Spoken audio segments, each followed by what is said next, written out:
Good morning students. आप सभी लोगों को ग्लोबल स्टडी चैनल पर फिर से बहुत बहुत स्वागत है। हम लोग बिहार बोर्ड इंटर आर्ट्स का जो 2026 में एग्जाम होने वाला है उसका हम लोग दीर्घ उत्तरीय जो महत्वपूर्ण दीर्घ उत्तरीय प्रश्न है उसका हम सीरीज हम लोग क्या कर रहे हैं, देख रहे हैं। उसका दीर्घ उत्तरीय प्रश्न देख रहे हैं। 2 प्रश्न हम लोगों ने देख चुके हैं और इससे पहले बता दें कि हमारा यूट्यूब पर हमारा जो चैनल है ग्लोबल स्टडीज लाइव, यह बिहार बोर्ड के मैट्रिक और इंटर का फ्री में बिहार के सभी बच्चों के लिए फ्री में तैयारी करा रही है। तो आप अगर कोई बच्चे पहली बार हमारा चैनल पे आए हैं तो हमारे चैनल को सब्सक्राइब कर लीजिए और अपने तैयारी को यहाँ से अच्छा शुरू कर सकते हैं। इसमें आपको इंटर और मैट्रिक का सभी विषय और इंटर आर्ट्स का विषय जो भी होते हैं, हिस्ट्री, पॉलिटी, ज्योग्राफी, इकोनॉमिक्स जो भी होते हैं, उसका लैंग्वेज जो सब्जेक्ट है सबका आपको फ्री में तैयारी कराई जा रही है। तो आप लोग जल्दी से सब्सक्राइब कर लीजिए और अपने दोस्तों के साथ शेयर कर दीजिए और हमारे चैनल से जुड़ करके अपना तैयारी को आगे बढ़ाइए। तो हम लोग दीर्घ उत्तरीय जो VVI क्वेश्चन हम लोग कर रहे हैं, इससे पहले ज्योग्राफी का 5 क्वेश्चन करा चुके हैं। आज है तीसरा क्वेश्चन है राजनीतिक विज्ञान का यानी पॉलिटिकल साइंस का इंटर आर्ट्स के बच्चों के लिए। तो तीसरा जो हमारा क्वेश्चन है आज वो है गुट निरपेक्ष आंदोलन की प्रासंगिकता पर निबंध लिखे। एग्जाम में आपको क्वेश्चन कई तरीके से पूछा जाता है। या गुट निरपेक्ष आंदोलन क्या है, इस आंदोलन में भारत की भूमिका का वर्णन करें। या गुट निरपेक्ष आंदोलन से आप क्या समझते हैं, इस आंदोलन के मुख्य उद्देश्य एवं विशेषताओं का वर्णन करें। ये सब कोई भी क्वेश्चन रहे इस तरह से कंफ्यूज नहीं होना है, सबका मतलब एक ही है और सबका जितने भी बिंदु बार यहाँ पे पूछा गया है सबका आंसर जो हम लिखे हैं वही है, सबका आंसर यही होगा जो अभी हम आप लोग को लिखाएंगे। तो ये जो हमारा आंसर है जो हमारे टीम के द्वारा जो तैयारी कराई गई है वह बिल्कुल ही सटीक है, परफेक्ट है और बहुत ही आसान भाषा में है, जो आपको किसी भी गेस और बुक वगैरह या पत्रिका किसी दूसरे पत्रिका में आपको नहीं मिलेंगे। अपनी भाषा में लिखा हुआ है, आसान भाषा में लिखा हुआ है। या आप इसी तरह से लिखिएगा बिंदु बार जैसे हम अभी पढ़ाएंगे। तो आप लोग को करना क्या है कि कॉपी कलम लेकर के बैठिएगा जब आप वीडियो देखिएगा, जिस समय आपके पास टाइम हो, और एक एक बात को जैसे जैसे हम आंसर लिखा रहे हैं अभी लिखे हुए हैं आपको बताएंगे अभी, उसी तरह से आपको क्या करना है, नोट करते चलना है, वीडियो को पॉज कर करके आपको आंसर लिखना है। तो देख लिए ये तीनों क्वेश्चन जो है या करके इस तरह से कोई भी क्वेश्चन आए एग्जाम में तो सबका आंसर जो है एक ही होगा, क्योंकि इसका मीनिंग ही एक यही सेम होता है। तो चलिए गुट निरपेक्ष आंदोलन का है, चलिए इसका आंसर देखते हैं। गुट निरपेक्ष आंदोलन तो गुट निरपेक्षता का अर्थ है किसी भी गुट या समूह का सदस्य नहीं बनना, अर्थात किसी भी शक्तिशाली गुट या समूह या गठबंधन से अलग स्वतंत्र विदेश नीति को अपनाना एवं अपने राष्ट्रीय हितों की रक्षा करना। यानी ये किसी समूह में शामिल नहीं होने की बात करती है। गुट निरपेक्ष आंदोलन जो है जिसे शॉर्ट में NAM बोला जाता है, नाम इसका जो फुल फॉर्म होता है वो होता है non aligned movement. Non aligned movement ये सबसे पहले ये कॉन्सेप्ट में आया था 1955 ईस्वी में। इंडोनेशिया के बांग्लू शहर में सबसे पहले इसके बारे में चर्चा, इसके सदस्य देश जो थे, जो गुट निरपेक्ष आंदोलन के जो सदस्य देश थे, वो सबसे पहले इंडोनेशिया देश के बांग्लू शहर में इस पे चर्चा किए थे। उस समय शीत युद्ध चल रहा था, एक तरफ अमेरिका, दूसरे तरफ सोवियत संघ था, जो दुनिया पर वर्चस्व के लिए दूसरे देशों को, दूसरे विकासशील और गरीब देशों को अपने और समूह में शामिल करके दुनिया पर वर्चस्व बनाना चाहते थे। तो उस समय कुछ देश थे जिसमें अपना भारत भी था, वो जो है इस सम्मेलन में भाग लिए थे इंडोनेशिया के बांग्लू शहर में, और कुल 5 देश थे उसमें। इसमें मुख्य रूप से भारत के प्रथम प्रधानमंत्री पंडित जवाहरलाल नेहरू ने इस सम्मेलन का अध्यक्षता किए थे, और ये लोग इस समय या ये अपना नतीजा पहुंचे थे सम्मेलन में। ये विचार किए थे कि हम लोग किसी भी गुट में शामिल नहीं होंगे और दूसरे अफ्रीकन और एशियन जो कंट्री है, विकासशील और गरीब देश है, उनको भी इस ग्रुप में जाने से रोकेंगे ताकि वो अपना स्वतंत्र विदेश नीति अपना करके अपने राष्ट्र हित के लिए काम कर सके। तो भारत, ये जो नाम है, नाम यानी नॉन अलाइन मूवमेंट यानी गुट निरपेक्ष आंदोलन, भारत इसका लीडर रहा है, संस्थापक देशों में रहा है। तो ये बहुत ही महत्वपूर्ण है और गुट निरपेक्ष आंदोलन का छाप अभी भी विश्व पटल पर दिखता है, इसका असर आज भी है।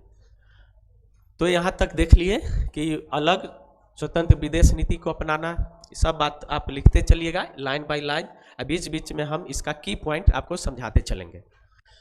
अब देखते हैं ये संस्थापक राष्ट्र कौन कौन थे, गुट निरपेक्ष आंदोलन के संस्थापक राष्ट्र कौन थे। तो ये थे, सबसे पहले जो है मुख्य रूप से भारत, यूगोस्लाविया, मिस्र, घाना और इंडोनेशिया, ये 5 देशों ने मिलकर के गुट निरपेक्ष आंदोलन या इसका जो आंदोलन को शुरुआत किए थे। और यह के मूवमेंट बना था, जो ये आंदोलन ये लड़ाई झगड़ा वाला आंदोलन नहीं था, शांतिपूर्ण तरीके से ये आंदोलन था और लोगों को यानी दूसरे राष्ट्रों को जागरूक करके किसी भी ग्रुप में शामिल करने से रोकना था और अपना राष्ट्रीय हितों को रक्षा करना था। और अब देखते हैं कि इसका उद्देश्य क्या था, यानी ये जो गुट निरपेक्ष आंदोलन ये बना, क्यों बना, इसका उद्देश्य क्या था। तो इसका उद्देश्य देखते हैं। पहला नंबर उद्देश्य क्या है, तो शीत युद्ध के दौरान खुद को दोनों गुटों में कौन कौन था, यूएसए और यूएसएसआर, ये दोनों से अपने आप को क्या करना था, अलग रखना था, यानी दोनों में से किसी भी समूह में शामिल नहीं होना था। उस समय पूरा दुनिया जो है 2 ध्रुव में बट रहा था, एक ध्रुव था यूएसए और एक दूसरा था यूएसएसआर।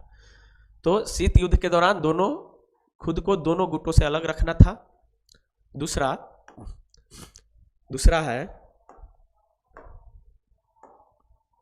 अंतर्राष्ट्रीय शांति और सुरक्षा को बढ़ावा देना, यानी जब भी ध्रुवीकरण होता है, गुटबाजी होता है कहीं भी, ये तो पूरे वर्ल्ड लेवल पर है, अपने ग्रामीण क्षेत्र पर भी अगर देखते हैं, जहाँ भी गुटबाजी होती है तो वहाँ पे आपसी द्वेष बढ़ता है, झगड़ा उपद्रव ये सब बढ़ता है। तो इससे गुटबाजी से क्या होगा कि अंतर्राष्ट्रीय शांति को नुकसान पहुँचेगा, बहुत सारी समस्याएं होंगे, युद्ध होंगे, हालात खराब होंगे विश्व का। तो ये जो आंदोलन था वह इसका मुख्य उद्देश्य में से ये भी था कि अंतर्राष्ट्रीय शांति और सुरक्षा को बढ़ावा देना था।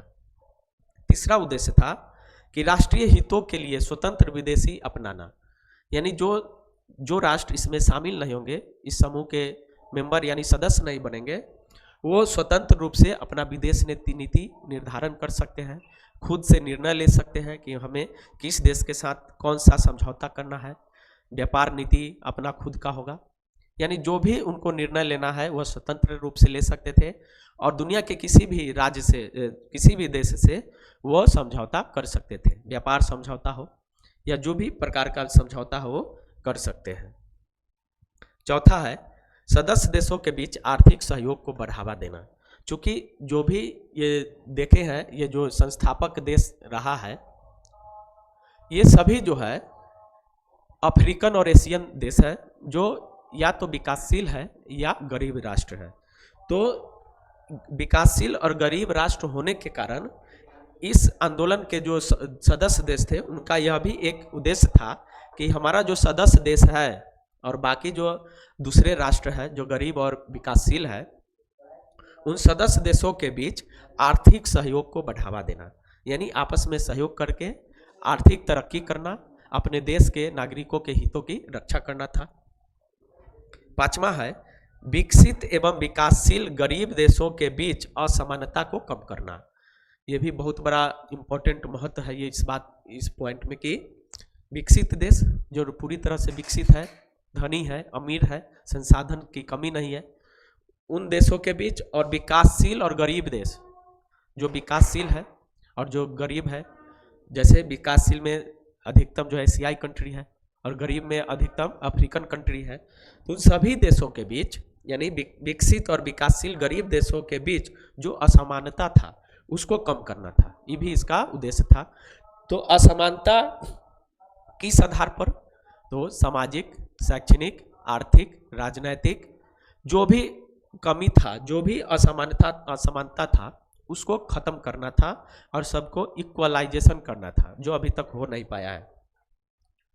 अगला जो उद्देश्य है 7 नंबर, अगला जो है हमारा 6 नंबर कि उपनिवेशवाद एवं पूंजीवाद को समाप्त करना। ये भी इसका उद्देश्य था कि पूरे विश्व से उपनिवेशवाद एवं पूंजीवाद को समाप्त करना, क्योंकि यह समाज में असमानता को जन्म देती है, असंतोष को जन्म देती है और नागरिकों के हितों को ये अनदेखा करती है, राष्ट्रीय हित की अनदेखा करती है। इसलिए ये उपनिवेशवाद और पूंजीवाद को भी समाप्त करना इसका आंदोलन का क्या था, लक्ष्य था। 7वां है नए स्वतंत्र राष्ट्रों के संप्रभुता एवं अखंडता की रक्षा करना। जो उस समय नए नए राष्ट्र जो उपनिवेशवाद से स्वतंत्र हुए थे, अब उनको स्वतंत्र राष्ट्र घोषित किया गया था, उन राष्ट्रों के संप्रभुता को और अखंडता को क्या करना था, रक्षा करना था। संप्रभुता यानी उनमें जो भी उनका जो उस राष्ट्र की जो अपना शक्ति है, अपना जो स्वतंत्र विचार है उसकी, और अखंडता दोनों को क्या करना था, रक्षा करना था।